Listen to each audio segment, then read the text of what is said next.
Hey, it's Risa. Tonight I'm going to start the process of making my sweet pickles. It's a two-step process, and I wanted to go on and get this video out, so if you are interested in making some, you can do the same thing. These are some cucumbers that I put in the jar about a week ago, and I wanted to show you what it looks like after doing that. And what you'll do is after you put them in the jar, you'll fill it up with vinegar, and you want to write the date that you'll need to finish the process. So in the meantime, during the 5 weeks that you're waiting, there's a couple of things that you want to do, and I'll talk about that in just a minute. All right, let me get my jar and we'll start filling this up. And you want to put as many cucumbers in there as you can, even if you have to squeeze them in. And you want to use smaller cucumbers. The smaller cucumbers tend to make better pickles. You don't want to get some that are really, really fat. We have one that's pretty big, and I'm not going to use it.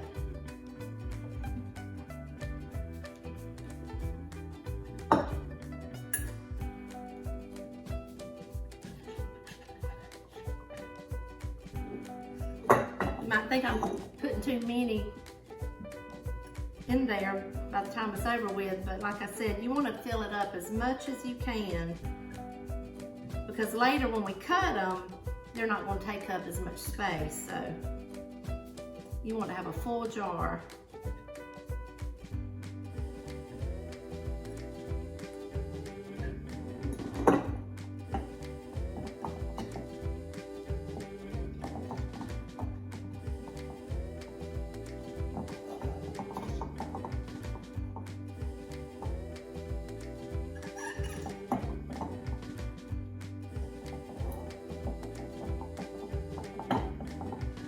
If you need to turn some sideways, you can.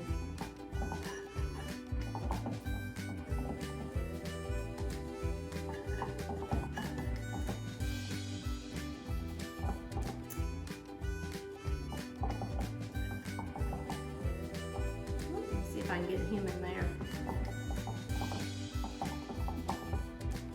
Maybe not, he might not fit.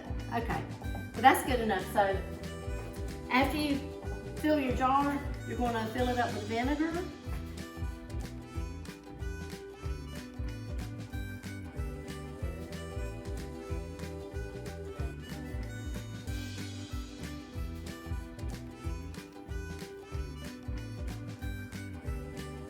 All the way up till cucumbers are covered. You want to use distilled white vinegar for that too. Fill it up, put your lid on it. All right, so what you want to do after you fill your jar, get a piece of tape and stick it on the top of your lid. Write the date, 5 weeks from the day that you put them in here, and that's the date you'll finish the process. Now, over that 5-week period, you might want to go ahead and start looking for some clove oil. Now, what I use is, this is Humco clove oil. There's different brands, but what you want to look for is 100% pure clove oil, and it's got to be food grade. Make sure it's food grade, and it's getting harder to find, so you've got 5 weeks to find some. So go ahead and get some of that. You're not going to need much, it's just a few drops, so you don't need to get a really big jar, and it lasts a really long time. You might think it's a little bit expensive, but it will last literally years in the refrigerator. So go ahead and be looking for that over the next 5-week period, and we'll come back and finish up the video.